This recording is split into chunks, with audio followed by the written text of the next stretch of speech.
What is the rudest British single in UK chart history? I suppose it depends on how you define rudest.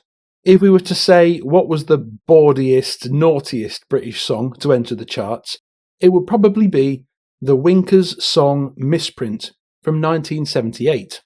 This reached number 22 in the charts, breaking into the top 40 despite being banned from radio play due to its outrageously vulgar but nonetheless pretty funny lyrics. I'm certainly not going to quote any of them directly in this video, but if you would like to read them, just put Winkers song Misprint into Google. However, when it comes to defining the rudest song in British chart history, today I'm going to take a slightly different direction. And that is, what is the sweariest, most profanity-laden song in British chart history? Swearing in the music charts has an interesting history in the UK. In the 1960s, there was very little due to strict no swearing rules at the BBC. That rule prevented any records that included foul language from getting radio play on those main BBC stations, and so thereby more or less ensured that such songs would not have much of a chance at the music charts. One of the very earliest examples, however, of the F-bomb being dropped in a British record kind of came in under the table, sneakily, in a Beatles record. It was Hey Jude in 1968. A studio outtake of John Lennon yelling and then dropping the F-bomb was left in, quite low in the mix, right after Paul sings the line, "Remember to let her under your skin." Was that instance of John Lennon shouting the first example of a UK chart hit with profanity in it? It's definitely possible.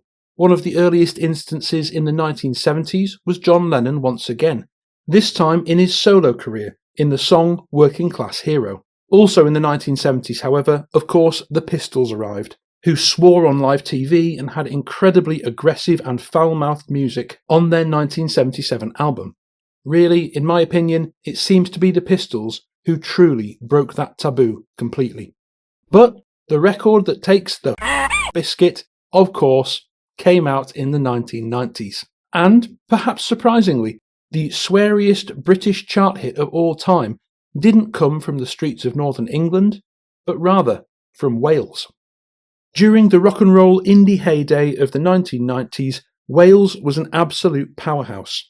But the two biggest guitar bands of that era from Wales, the Manic Street Preachers and Stereophonics, were not a light-hearted affair.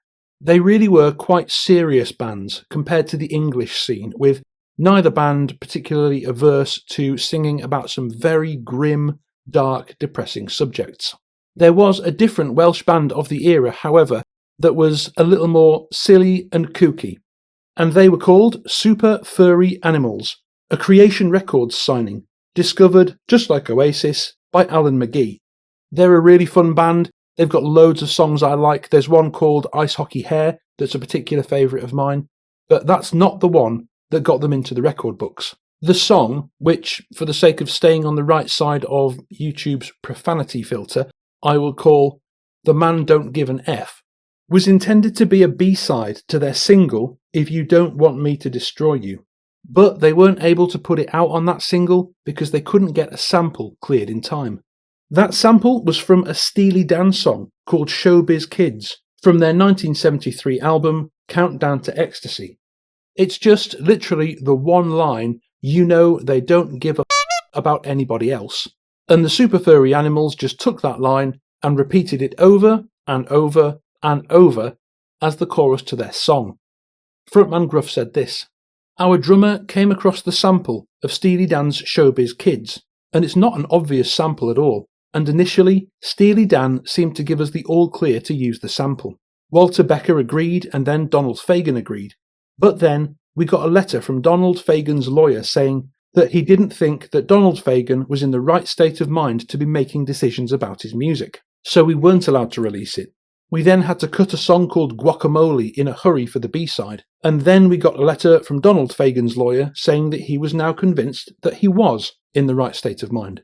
The band had not been able to clear the sample in time due to Steely Dan wanting thousands to release it. And that's when record label boss Alan McGee intervened agreeing to pay the US group the money they wanted. McGee recalls, "I was given the B-side to the next Super Furries single, and one of the songs was The Man Don't Give a F***, and it was the best thing I'd ever heard them do. So I said, why are we giving away this song as a B-side? I was told Steely Dan wanted £7,000, so we're just going to put it out as a B-side and pay them a royalty. I said, we'll just pay them the £7,000. So we did, and it was great. I think it's one of their best songs." But apparently, a one-time payoff to Steely Dan wasn't all. This is the NME from the 30th of November 1996, and according to this interview in this issue, when Steely Dan discovered that their croaking tones were spread extensively over the single, they were so irate that they almost stopped the song being released, and demanded the vast majority of the proceeds be donated to their memorial fund. Initially, Steely Dan said, "We want 95% gruff laughs," and we were like, "Have 100%, because it won't get played. They can have 100% of nothing." The Man Don't Give a F*** came out not as a B-side, but as a single in its own right in December 1996, where it reached number 22 in the UK charts and set the record for the most uses of the word in a British chart single, with over 50 repeats.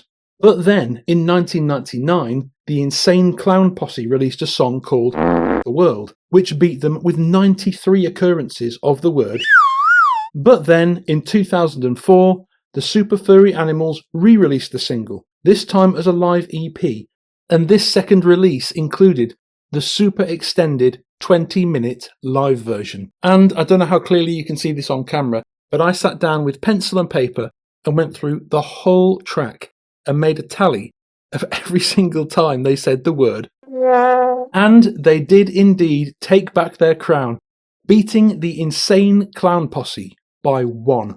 Because this massive live version includes the word 94 times. I love the idea of a swearing showdown between two groups called the Insane Clown Posse and the Super Furry Animals. And apparently, this colossal live version was closing the chapter. It was kind of saying goodbye to the song in a sense and saying, this is the final definitive version. And by now it had evolved to the point that it had this massive 10-minute techno rave section right in the middle. Gruff said our keyboard player started developing it into an extended techno track, and that happened gradually and it got longer. And then we started bringing out our good friends and putting them in these outfits like wrestlers and yetis. We'd get them to go and stand on stage during the techno bit. It became more and more extreme as we went along. When we killed the yetis off at the Hammersmith Apollo in 2004, I think we were trying to reference David Bowie's Ziggy Stardust farewell gig. We thought, this is the time. If we're going to kill them off, this is the night, this is the venue. And so, ladies and gentlemen, I present to you the sweariest British song in the history of the British charts. The Man Don't Give a by the Super Furry Animals. If you haven't heard the song yet and would like to, I've put a link to that track on Spotify in the description. I can't put it in the body of the video due to copyright restrictions.